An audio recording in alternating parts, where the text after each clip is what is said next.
Yes, people, what's going on, man? What's going on? Welcome back to the channel. As always, people, make sure that you lot smash up the lights. Make sure you're subscribing to the channel. Road to 10K, but we're nearly on 4K now. About 200 subs away from that. We're joined by man like Lawless today. You know what I'm saying? Big Lawless today because we're up against West Ham this weekend. West Ham away, a place where we've struggled past few seasons. A place where Lawless last year saw Caicedo have absolute stinker on his debut. Yeah, a place where Lawless saw Enzo Fernandez fucking miss a penalty just before half time, bruv. Yeah, a place where he saw Antonio actually turn up for him. Yeah, an absolute mess at the back. Remember that goal that Antonio scored? Thiago Silva, Disasi. It was a joke. It was a joke. So listen, we've got a lot to talk about because West Ham have been a bit of a bogey team. Obviously, last time we played them, we beat them 5-0 at the Bridge, but that was at home. I know right now Chelsea seem to be better away because less pressure, less toxicity, and people booing and stuff like that. But bro, it's a must-win for me. Yeah, it is a must-win for me, and we're gonna get into it. Right, we're gonna get into it because I've seen Lawless has been a bit, up and down this season so far. So let's get straight into it then, Lawless, man. Listen. So far, bro, how have you felt about West Ham this season, man? Because I can't lie, I've only watched you guys against Man City. And to be fair, in that game, you gave it a goal. Like I didn't really look at that game and think you got battered. The difference in that game was Haaland. You lot had some good chances. You were getting them on the break as well. It kind of seems like you're not as defensive as what you were with Moyes. You do take a little bit more risks, but at the same time, I would have thought this manager would be attacking a lot more with the players that you've got. You know what I'm saying? So far, bro, what have you thought about your season and Lopetegui as well, man? Do you know what? I've been completely fine with Lopetegui. I was, all aboard with the Lopetegui train. I was seeing things he's trying to do until the Fulham game, which was a big red flag. The lineup that he put out against Fulham was a red flag because that first half was David Moyes all over. It was so Moisey playing Alvarez, Rodriguez, and Souček in the midfield. No creativity. Antonio has been poor all season, and he still plays him. So, yeah, it's frustrating, but at the same time, like we do have a lot of talent. I'm feeling like he's going to be trying to find out his best team. So I will excuse that if I don't see that again. So my eyes are going to be on this lineup very, very closely to see what he's going to be putting out. Because if I see that again, then he might just lose me. What have you thought about his style of play, man? Describe to the people like how he actually sort of sets up, what you've been seeing in build up, what you've been seeing off the ball. What's he actually like, bro? Because he doesn't seem like a big change from Moyes, man. I'll be real. I think so. Fulham aside, we've had more possession. We've seen slightly more pressing. It's not been like a radical shift so far. He likes to play triangles and things like that. But yeah, so I see Kudus getting on the ball quite a lot. Yeah, but the problem is Kudus has been playing on the left, which I think has not done him any favors. Where would you want to play him? Either on the right or in the 10, like either of those. Bowen, bro. This is the problem that you've got. But then Bowen, I'd rather play Bowen up top than Antonio. Like, you lot have strikers though, man. You've got Ings. What's going on with Ings? Well, listen, like he took his goal well. He took his goal well. What's his name again? Man, like the Viking that I was telling you about that time. What's his name? Yeah, him. I can't even say his name, bro. Yeah, he's injured. You got like 3 strikers on your book, so you're talking about playing Bowen up top. Yeah, that's the thing. Like, what are you trying to say? Have you not been impressed with what you've seen from Füllkrug? I'm being told that he's a clean finisher. You put yourself in top 4. You were saying you're gonna get top 4 on that, yeah. And now you're talking about playing a guy out of position to play Kudus right wing. What do you mean? Like, no, but Bowen is better up top than Antonio. Füllkrug is injured, and still might not be ready. So, and in Ings, listen, he's going to get a chance, but he needs to show that that's not just a one-off. What did he do last game? You were saying backstage that he did quite well. He scored. Yeah, he scored a late equalizer. Mm. Do you know what I mean? So frustrating, Yeah. like to see like our situations with strikers. But Mhm. like I said, Antonio just should not be starting games for West Ham. Who knows? This might be the game for him. Mhm. But yeah, we're gonna need more creativity around our players. Yeah, But yeah, yeah, Kudus, 100%. he's I think, not as effective on the left. You know, yeah, I you think always for talk us, about using players correctly. You know, Poch yeah. didn't use this player correctly. We got to use our players correctly. Yeah, that's the thing with Kudus. Like, he knows how to beat his man and that. But again, I'm not seeing the end product much, Lawless. I'll be honest. I'm not really seeing him creating as much from like the highlights that I've watched and stuff. He had a good shot against City, if you remember. It hit the post. Yeah. So I get what you're saying. Like, you feel like you can't maximize his strengths when you play him on the left, which I fully hear. But for me, bro, I can't lie. We're in a similar situation at the minute because we've both got a new manager. Obviously, you've had your team playing together a little bit longer, but at the same time, you still have some new players in the team that need to learn how to play together. Yeah, you can clearly see that West Ham right now still need to build chemistry. Same sort of thing as Chelsea. You can clearly see that Maresca is still trying to work out his best 11. Same thing as Lopetegui as well, right? So at the minute, both of our teams are yet to be made into a team. Yeah, that's why it's going to be very interesting to see what manager is going to get the better of the other one. You know, obviously we'll go through our lineups and stuff. But for this game, bro, who would you say has been your best player so far and a player to look out for against us? I mean, the player that's like stood out to me, Wan-Bissaka, definitely. No, shit, there goes that. Wan-Bissaka, for sure. I swear, every time I'm on your channel, this happens. What's that? Your light turned off. Yeah. So, yeah, Wan-Bissaka for sure. Mm-hmm. He's been a standout. Kilman have been standouts as more defense from the more defensive side of things. I think they're key. Like offensively, I have to look at it. Yeah, Kudus is still a handful for sure. Like Kudus is still a massive threat for us. So, like I said, it's just going to be about where he plays. The big thing with Lopetegui for me has been his substitutions. He game management has been quality, like night and day from David Moyes. So yeah, like that's the other thing off the bench. You know, if you have there's certain players that he brings on. If he brings on like a Somerville or something like that off the bench, like he can change a game with his substitution. 100%. So let me quickly share what you've gone for in terms of your lineup. Yeah, this is what is it? So do you think that this is your lineup, what you would go with, rather than a predicted lineup? Yeah. Oh yeah, I don't think he's going to play that. I don't think he's going to play this at all. Wait, let me take this template off. I don't know why it's doing that, bruv. But yeah, let me zoom in as well, people, so you guys can see exactly what it's looking like over here from Mr. Lawless. Yeah. Okay, so talk us through the team, man. Talk us through the team. Why have you gone with this team? Okay, so this team, yeah, it's mad. 4-4-2, big 2024. It's all a bit mad, but the only reason I did this, is because of Danny Ings. This is all based on Danny Ings, right? So this guy has scored now that 4 goals in over 20 months, right?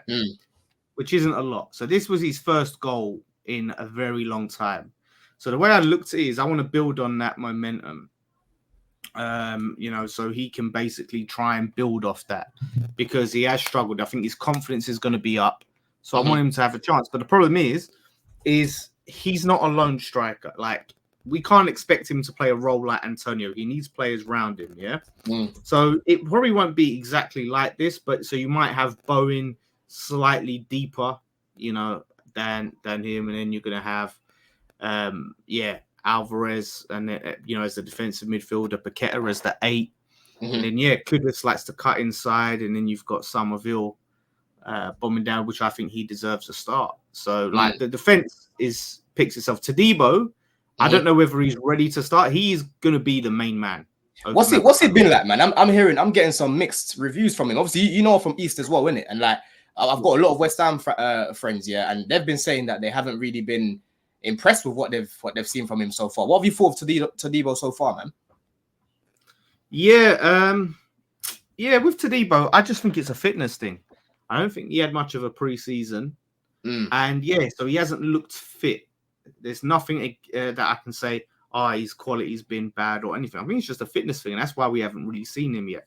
So we need to just try and get him more minutes where we can, get that match fitness up. But I think he will be the first choice centre back over Mavropanos when his fitness is up for sure. But for now, like Mavropanos. Yeah. Listen, that lineup is a strange one because that is something that I'm not expecting him to do. I don't think he's going to change that 4-2-3-1 shape. I think what you're probably going to see from the last game, Lawless, is a change in personnel in the midfield. Like you said, he started Souček in the 10.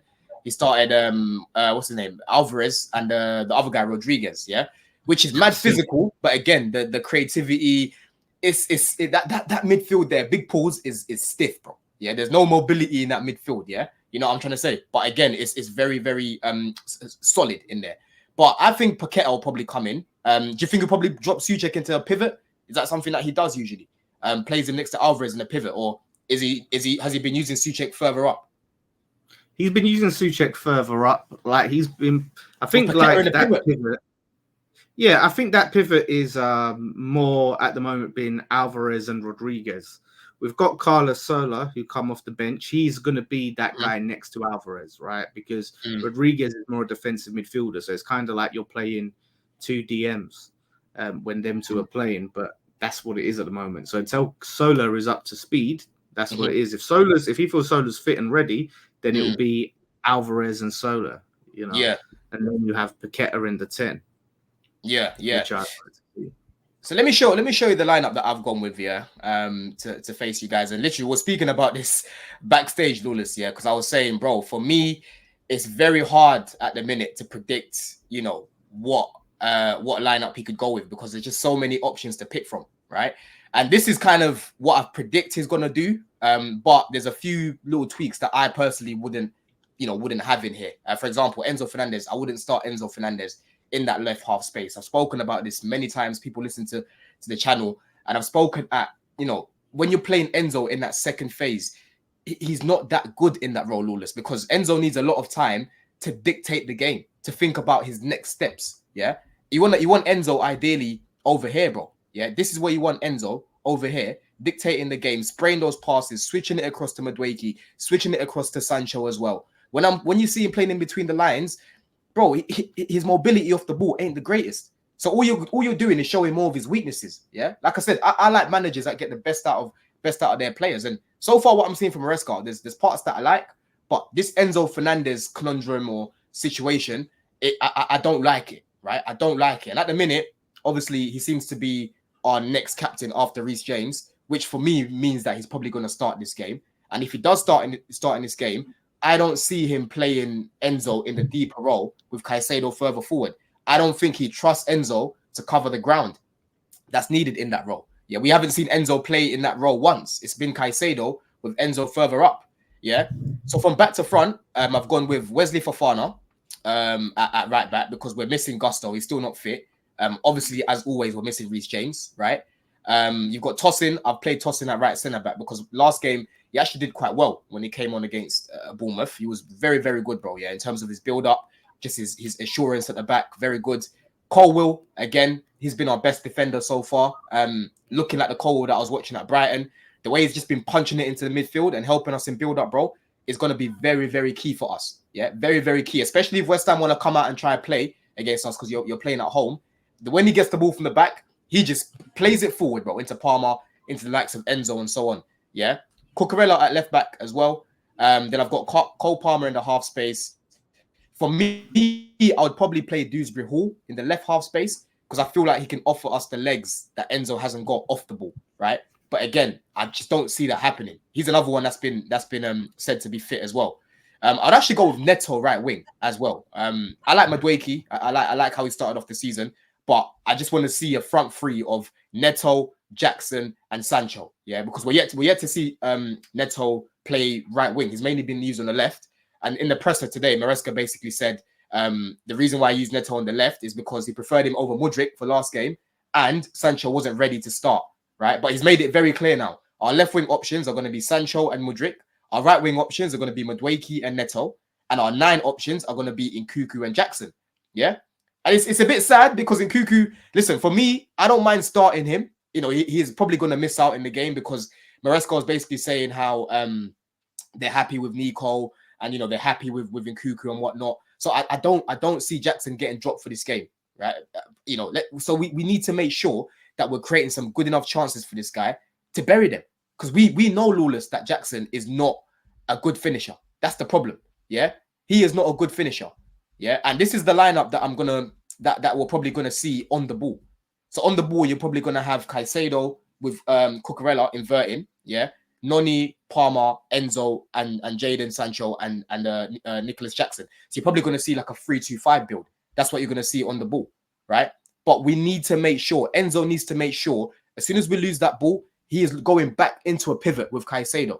Yeah, we can't be giving West Ham too much space on the transition, bro, because of Bowen running at you, Kudus running at you. That's dangerous. The likes of Somerville and that when they come on, you know what I'm trying to say? That is fucking dangerous. Yeah, but that's most likely the shape that you're going to see on the ball. But again, he could start off with a 4-2-3-1 shape. Yeah, that's what I'm saying. It's hard, Lawless, at the minute. Lavia is still not fit as well. He offers us a lot of balance, right? But it's very, very hard at the minute to predict these things because we've got many options. And the Bournemouth manager said the exact same thing the other day as well. You know, but looking at this on the ball, yeah, who are you looking at here as the dangerous players or players that you're looking out for, bro? Yeah, I'm gonna say obviously Cole Palmer is the main one, right? He's that guy. He's a guy that can cut open defensive. He can create something out of nothing. He's the guy I'm watching out for. Madueke, I think he's definitely a player who can finish better than Jackson. So in terms of that finishing, I think Nkuku, if he was to come on, I think his pace and his directness, I think that will cause us problems. So them players, obviously Sancho, he had a decent showing against Bournemouth. I need to see that consistency before I'm a full believer that Sancho in the Prem is. That's going to be interesting on that side, you know, because obviously he knows Wan-Bissaka, yeah, and Wan-Bissaka would know him from training as well. So if you probably want anyone to take on Wan-Bissaka, it's probably Sancho, right? Because with Wan-Bissaka, I've seen many wingers just try to kick it past him, but his recovery runs are mad. And you know he calls himself the spider for a reason, bro. His legs, he just manages to latch onto it.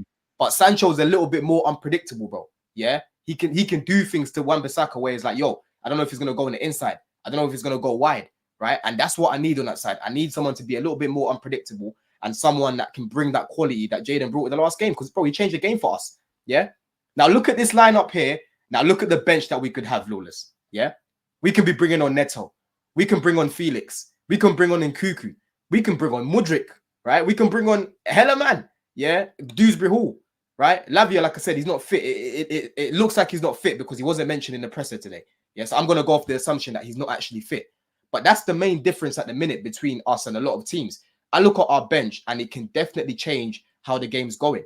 And what I've liked about Maresca so far, he's very proactive, Lawless. If someone doesn't do well in the first half, he doesn't wait. He'll just take you off at half time and he'll bring someone else on. That's the sort of proactive, attitude I've been looking for. Because with Poch, he will see something's not working. He'll then wait for the other team to score. Then he'll react to it. Yeah, that shows me that you're not a good coach. But Maresca, he can work things out clearly and say, yo, listen, that's not working. Last game, for example, he took off Neto at halftime. He brought on Jadon Sancho. And he's done that a couple of times where he's made changes at halftime as well. So that's something that I'll be looking at. If we go down in the game or someone's not pulling their weight, don't be surprised if you see a quick change because that's something that he's been doing so far. What have you thought about Maresca so far, actually, bro? Because, you were laughing at me in pre-season when I said I've done my research and that, and I think it's going to be good for the team that we've got. I think we've got a team that suits how he wants to play. What have you thought about him so far, bro? Yeah, I mean, it's still early doors. I think, like, football-wise, you can see what he's trying to do in terms of, like, style of play and things like that. Whether he can consistently get results playing that style of play, we will see. Like, you're in a similar situation, and us new manager side and load of players need to figure out what the best team is. What is that lineup that you say picks? Like, you look and go, yeah, it picks itself. Like him there, him there, him there, him there. So if he's able to do that and then find a way to get them results week in, week out, that's what I'll be interested to see. Chelsea need to get to that point where teams are scared to play Chelsea. I said on our preview, on This Is London, I don't fear Chelsea. Used to be you come against Chelsea like, oh damn, this is gonna be like, you know, how we might look at Liverpool now or Man City. Yeah, you look at it like Chelsea now is like you go in thinking you can win. Not that I'm saying like we're the favourites or we're better than Chelsea, but you look at it and go, yeah, I look at that game like I look at Wolves or Brighton or something. Tough game, but yeah, we can win that. Do you know what I mean? Rather than going like, oh, we're the massive underdogs. And he needs to get Chelsea back to that level. Do you know what I mean? And when you're going in against the other teams, you know, you go against like the Liverpools, the Arsenals, and then you're not going in as massive underdogs like which you are at the moment. So we'll see how we can compete. Are we going into those big games with underdogs, bro? I mean, the narrative last year we do better. The narrative last year was we do better against the bigger teams, and it's hard to predict how Chelsea are going to get on. Like, remember Man City, they didn't beat us last year in the league, right? We played Arsenal at the Bridge. Many people were surprised with how we played. I fucking told these gooners at the time, we are not playing shit. We're just missing a lot of chances. Nah, we're doing this, we're doing that. They came. I'm calling some of my boys at halftime. They're like, what the fuck is going on? We weren't giving Rice no time on the ball. Jorginho kicking the ball off the pitch, right? So against the bigger team, we've actually done quite well at the past. What happened at the Emirates? Well, yeah, the Emirates. I mean, listen, Palmer wasn't playing, Gusto wasn't playing. Poch changed the whole lineup basically, pretty much. Yeah, like what do you expect? We had a good thing going with Chalobah and Thiago Silva. He then drops them and plays Disasi and Badiashile. Enzo Fernandez in that game because I was at the Emirates. The guy was basically playing on one leg, Lawless. Yeah, he had to come off at half time, and after that game, he ended up getting the surgery for his hernia.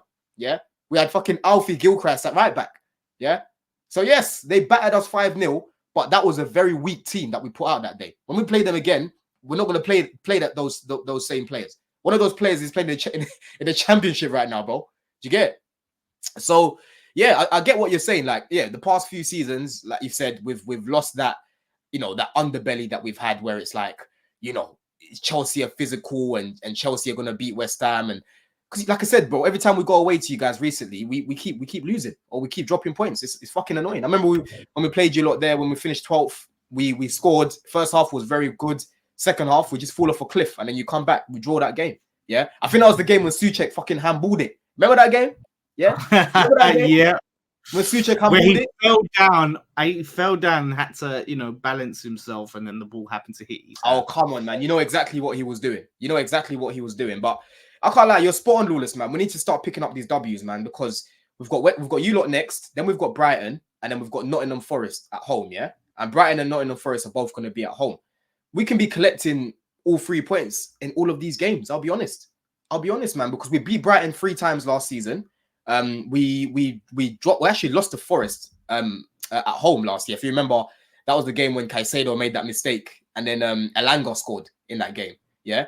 So all these little results that we kept losing last season, for example, last year we lost against Wolves. We're beating them this time round. Yeah. Last year we drew against Bournemouth. We're beating them this time round. Last year we lost against you guys. We need to beat you this time round. Yeah. Because my prediction about top 4 is all about doing better against the lesser teams. Because we struggled against the teams that we should have been beating last year. You know, because Poch, he didn't know how to fucking break down the low block. That was his major problem. You know. But yeah, it's a must win for me, man. Must win. I'm still trying to get a ticket now. So yeah, let's see if I can get one. And maybe you're gonna be at the game. Yeah, I am. Yeah. Yeah. Okay. Yeah, maybe. Yeah. If I get a ticket, we'll definitely link up. But predictions, bro. What are you saying? Predictions, man. And who do you think is gonna score as well? See, I don't want to go around giving different predictions on different platforms and different shows because I've said you keep changing. I said 2-0. Yeah, I said 2-0 on This Is London. I said 2-0 with Matisse. I said 1-0 on my preview on West Ham fan TV. You don't think we're going to score a single goal? I do think, you know, deep down, I do think you're going to score. Like, it's just because there's no real reason to it. I just kept predicting 2-1s all season, and it never really came to fruition. So I really, I kind of do think 2-1. Mm-hmm. But that's what I've just been saying, 2-0, even though I don't really believe it. You saying 2-1 West Ham? Yeah, I do think, realistically, I do think you'll score. But I've gone the other way. I'm actually saying 2-1 to Chelsea, man.